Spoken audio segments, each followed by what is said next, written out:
La demandeuse d'emploi ne sera pas comptabilisée dans les chiffres officiels du chômage. Pourquoi? Nous posons la question au directeur de l'agence. Vous avez 8 catégories de demandeurs d'emploi aujourd'hui qui sont référencées.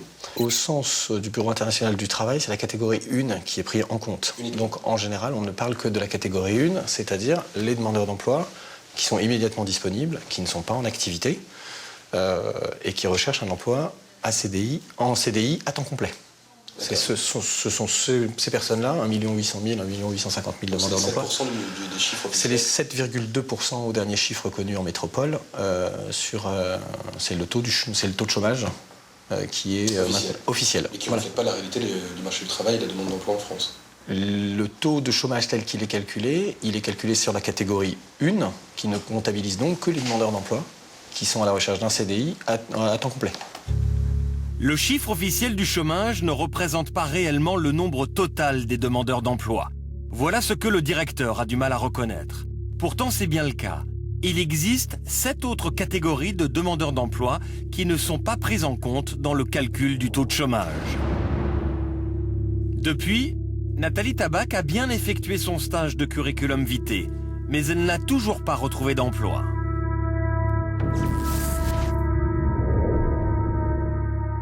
Selon l'INSEE, le taux de chômage a baissé à 7%, moyenne du premier trimestre 2008. D'accord ? Ce qui est vrai, c'est que derrière ce chiffre, il y a tout un maquis de catégories, de comptabilité, où tu as des gens qui, effectivement, sont privés d'emploi, mais ne sont pas inscrits à la NPE. Comptabilisés comme chômeurs. Ils ne sont pas comptabilisés à la NPE. D'accord. Voilà. C'est ça qu'on va essayer de décrypter un peu. On a la chance d'être en contact avec quelqu'un qui travaille à la NPE, qui travaillait à la NPE, qui est en disponibilité, et qui a toujours l'intranet de la NPE, et qui est une agent, elle travaille à la NPE, donc elle est parfaitement compétente et habilitée pour en parler. Mais simplement, elle a pris un petit peu de distance avec la NPE, parce que justement, elle n'est pas tout à fait d'accord, elle est un petit peu écœurée par cette hypocrisie des chiffres, et elle a envie d'en parler, et là, paraît-il, les documents assez étonnants. Comment tu l'as trouvée, cette fille ?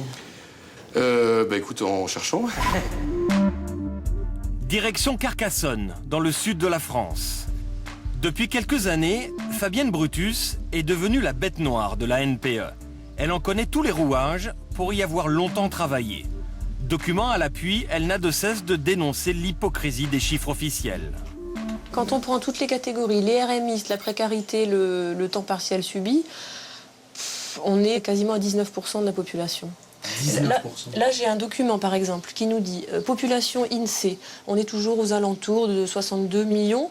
On a, par exemple, en adultes qui perçoivent le RMI, on a 1 300 000 personnes. Ça, c'est un document interne de la NPE. On a 1 300 000 personnes au RMI. Or, les RMistes inscrits à la NPE, toutes catégories confondues, sont 468 000. Donc déjà, vous voyez le nombre de RMistes qu'on peut rajouter au chiffre total de la NPE. On peut rajouter presque 1 million d'RMistes en plus.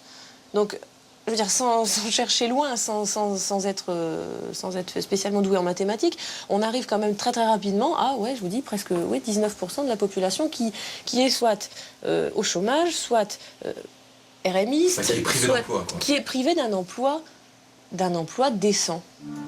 Autre chiffre ultra sensible, le pourcentage des chômeurs supprimés des listes de la NPE sans pour autant avoir retrouvé un emploi.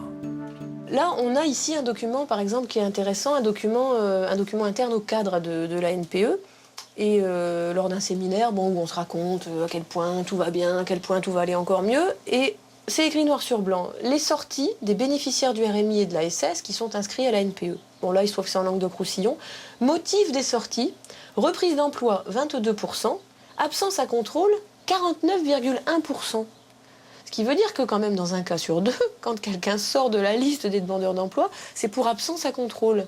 Alors ça veut dire quoi? C'est pas que les chômeurs sont tous des épouvantables fainéants qui ne se rendent pas sur les lieux du contrôle quand on veut les contrôler. Ça veut dire que ce sont des gens qui, ne touchant plus rien, ou ne touchant, n'ayant peut-être jamais rien touché, ne voient absolument pas du tout l'intérêt de venir pour la énième fois à la NPE, alors qu'on leur demande juste de montrer patte blanche et qu'on leur propose rien en échange.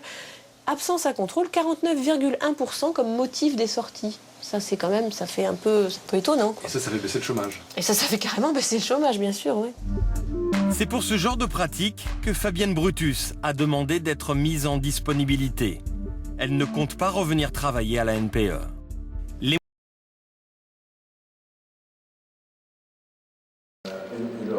Pour les peuples d'Europe, le fait qu'on ne sache pas l'endiguer, le fait qu'on soit maintenant à 25% des gens qui sont soit chômeurs, soit travailleurs précaires, soit pauvres, la somme fait 25%, c'est scandaleux. La France était en plein emploi il y a 30 ans. Et cette désorganisation de notre capitalisme, les gens l'attribuent à l'Europe. Je suis dans la mécanique, je sais à peu près comment ça marche, je sais que l'Europe n'est pour rien, mais c'est vrai qu'elle ne suffit pas à empêcher ça. Et l'image européenne, c'est l'image, non pas du capitalisme tranquille des bonnes années de plein emploi, 45-75, c'est l'image du capitalisme en dérive.